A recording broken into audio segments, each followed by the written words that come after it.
You probably remember her. Big brown eyes, that slightly raspy voice, a laugh that danced between charming and tragic. Brittany Murphy lit up every screen she was on. But what if I told you her brightest years were also her most haunted? That the whispers behind the curtain of Hollywood weren't just gossip, but omens.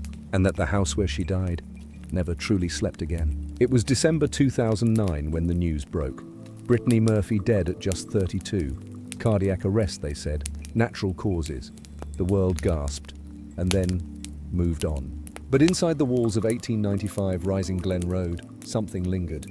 4 months later, her husband died too.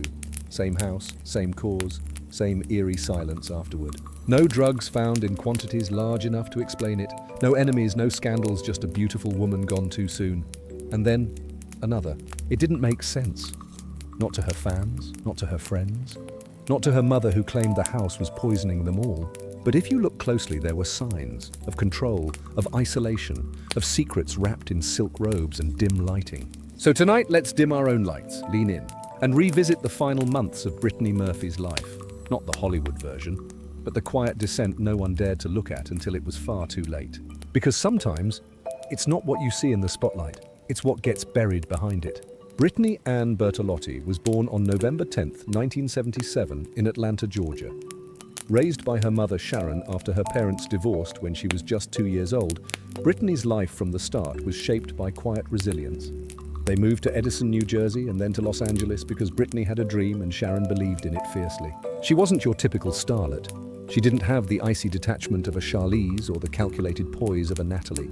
No, Brittany shimmered with something raw, something untamed, something real. Her breakout came in Clueless 1995, where she played Ty Frazier, the awkward new girl transformed by high school royalty. It was a character made for her imperfect, funny, vulnerable. But Brittany never quite escaped Ty. Even as she moved on to darker roles in Girl Interrupted and Don't Say a Word, the industry still saw her as that sweet, clumsy girl trying to fit in. Behind the camera, she was struggling to do just that in real life. By the early 2000s, Brittany's name was everywhere.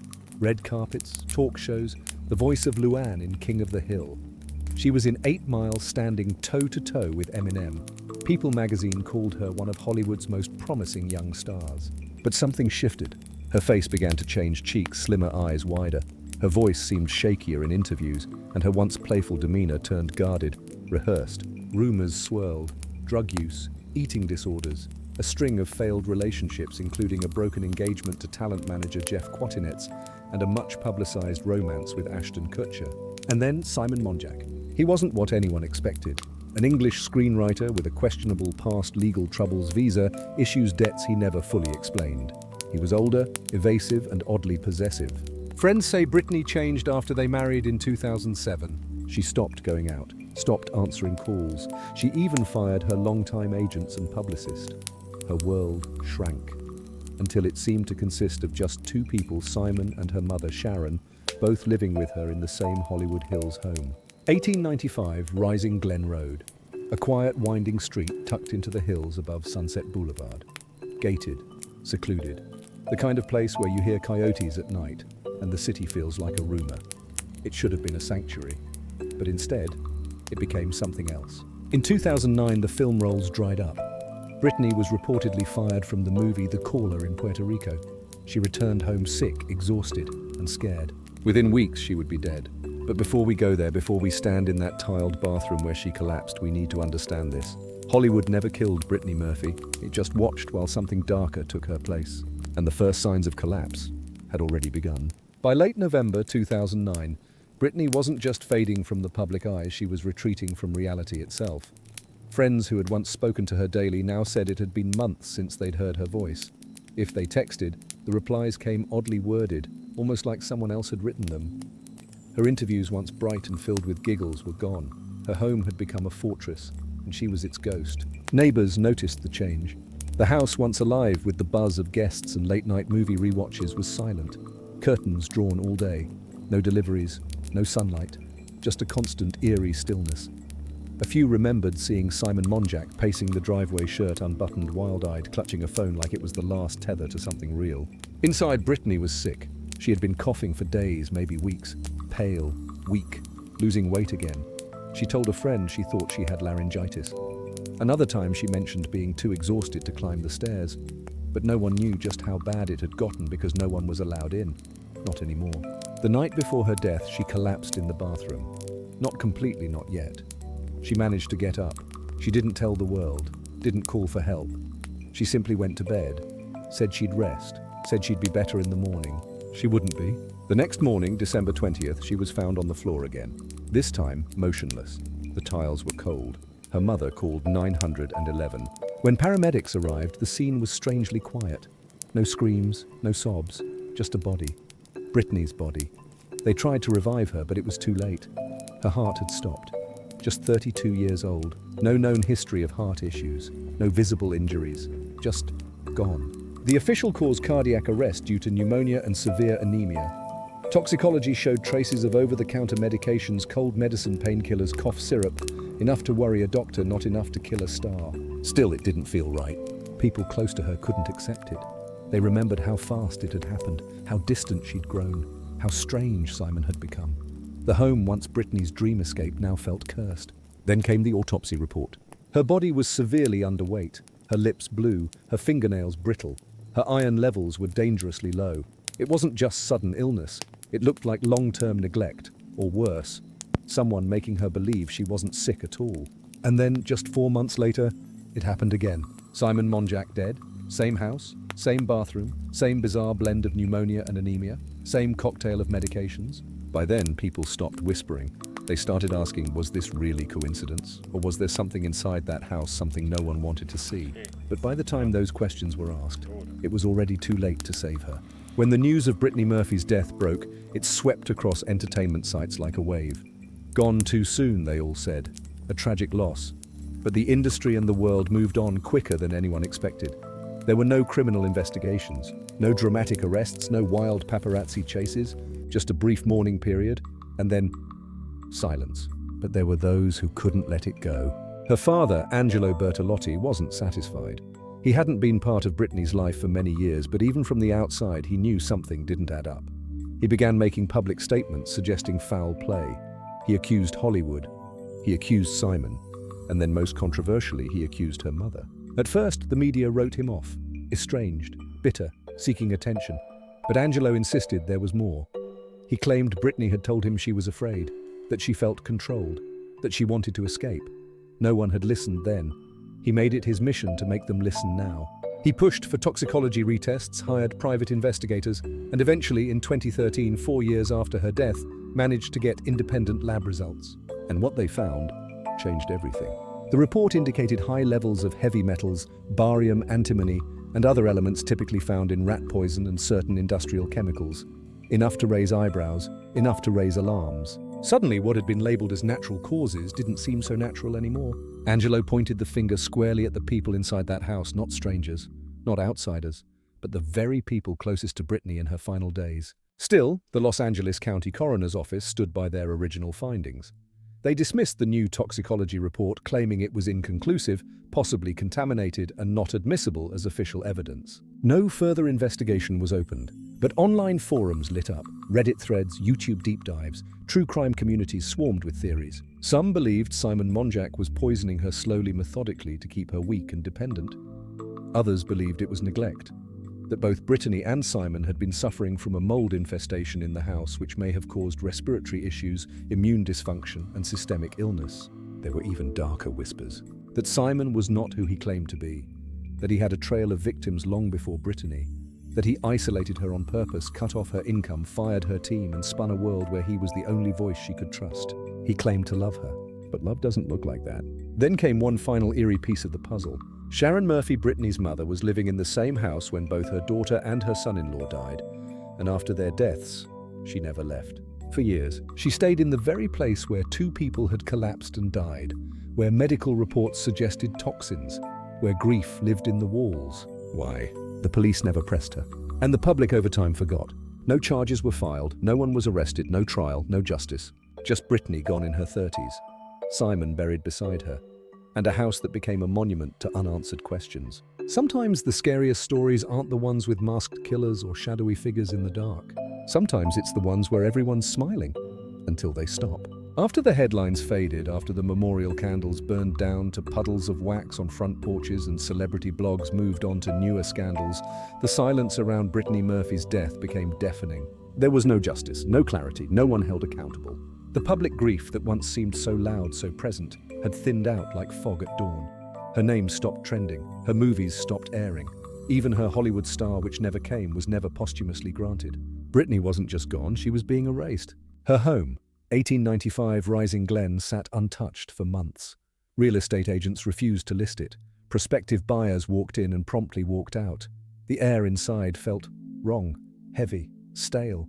People whispered about mold, about spirits, about something unseen that lingered in the walls. Eventually, the house was sold at a fraction of its worth.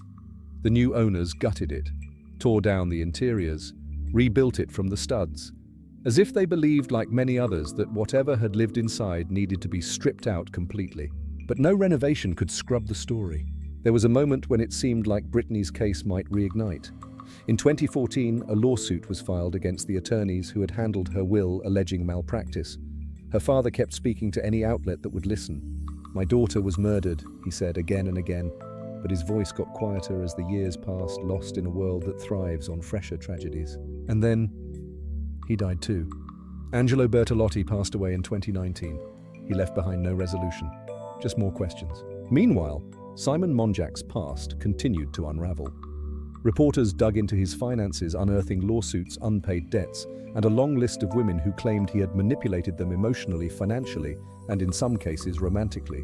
One woman said he promised her a film role. Another claimed he faked a cancer diagnosis to gain her sympathy and money. A third described him as a man who always had a story and never had a soul. And yet, despite all of this, no criminal case was ever opened against him. No investigation into coercive control, no inquiry into possible medical neglect. The law moved on, the tabloids moved on, the world moved on. But the fans didn't forget. Every year on Brittany's birthday, people still post tributes online. They share scenes from clueless clips from Uptown Girls and bittersweet interviews where she spoke about hope, about love, about wanting a family someday. They remember the light. And yet beneath every photo, every post, every caption, there's that same quiet echo. What really happened to her? It's not a question that fades. It's a wound that never closes. Because when someone as bright as Brittany vanishes without answers, it doesn't just haunt the people who loved her, it haunts us all. For years, Brittany Murphy's death sat like a puzzle with one missing piece. All the known details were there, the autopsy reports, the whispered warnings, the eerie coincidence of her husband's death. But it never added up. Something was always just out of reach. Then came a detail so small, so oddly placed that most people dismissed it. It wasn't found in a police report, not in a toxicology chart, but in an interview. A single sentence from her mother, Sharon Murphy, during an appearance on The Larry King Show in 2010. She said, "I sleep in the same bed Brittany died in." It was meant to sound like devotion, but to those who listened closely, it didn't. It sounded like possession. Why would someone choose to remain in the very space where their daughter died? Not just remain, but inhabit it, embrace it, live alongside the ghost of that moment every night without pause. The comment sparked a new wave of unease, and so people began to look again, not at Brittany, but at the ones who surrounded her. Simon Monjack had always drawn suspicion, but now eyes turned to Sharon. She had lived with them both. She was there when Brittany collapsed. She was there when Simon died, and afterwards she was the sole occupant of that house. A few months later, a leaked report surfaced, a handwritten letter from Simon, found in a drawer never meant to be public. It read, "They don't understand what you mean to me, they never will, but if something happens to me, promise me you'll protect her. Not from them, from herself." Who was he talking about? Most assumed her meant Brittany, but what if he meant Sharon? That letter, vague, coded, unsettling, reopened conversations about control. Who was controlling who? Who was protecting who? Investigative journalists dug deeper. They found that in the final year of Brittany's life, Sharon had signed over power of attorney from Brittany to herself at Simon's suggestion. All medical decisions, financial decisions, legal correspondence ran through her. Not a manager, not an attorney. Her mother. This was the same year Brittany's health declined rapidly, the same year she became distant, the same year she told a friend she felt like she was disappearing. The discovery raised a horrifying possibility. What if Brittany was trapped not just by Simon, but by both of them? What if the people she trusted most were the ones slowly unraveling her? One former assistant came forward in 2015 anonymously. She claimed that during her time working in the Murphy household, Brittany had become paranoid, afraid of going outside, afraid of making calls, afraid of displeasing Simon and Sharon. She didn't speak for herself anymore, the assistant said. She looked like someone trying to scream underwater, and yet no charges, no follow-up, no justice. Just a slowly growing chorus of suspicion, one detail at a time. Not a smoking gun, not a confession, just shadows moving closer. The deeper you look into Brittany Murphy's story, the harder it becomes to draw clear lines between villain and victim, between protection and control, between love and something else entirely. In the years following the deaths, people stopped referring to Sharon Murphy as a grieving mother. They started calling her the last one standing. That phrase lingered. It didn't accuse outright, but it asked questions. Why didn't she leave that house? Why did she claim Brittany died from mold, then retract the statement days later?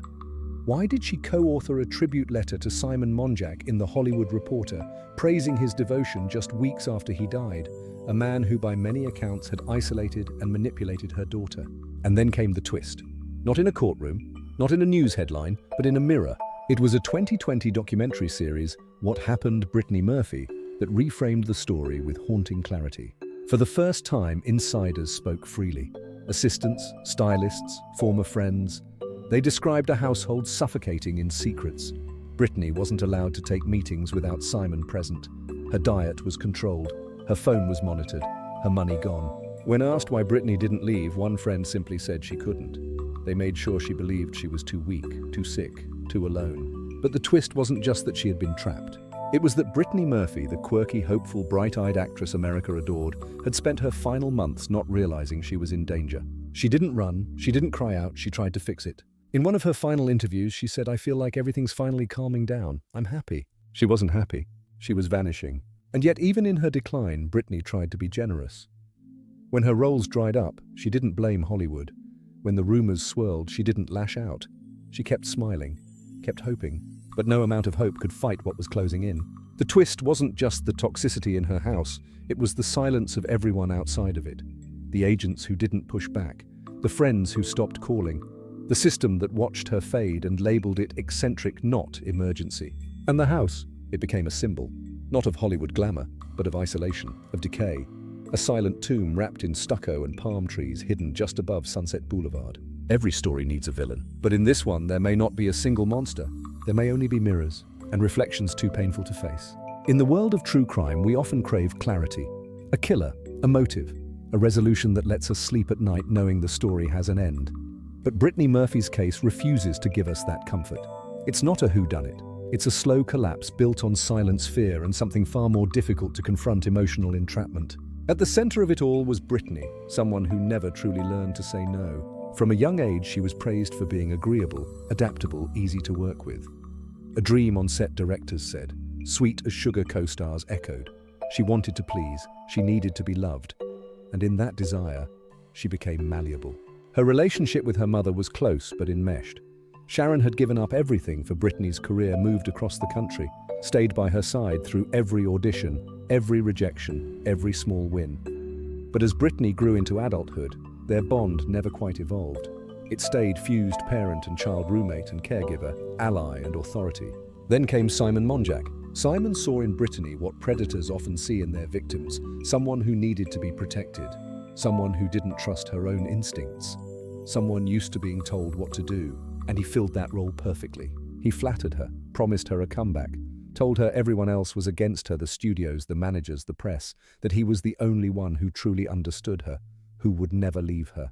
That kind of love doesn't feel like control at first, it feels like safety. But then, it isolates. Simon took over her finances, blocked her from seeing friends, installed cameras around the house.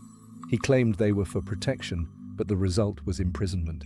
Brittany began missing events, she cancelled shoots, claimed illness, always illness, but no doctor ever seemed to treat her. No official diagnosis was ever made public, just fatigue, just weakness, just withdrawal.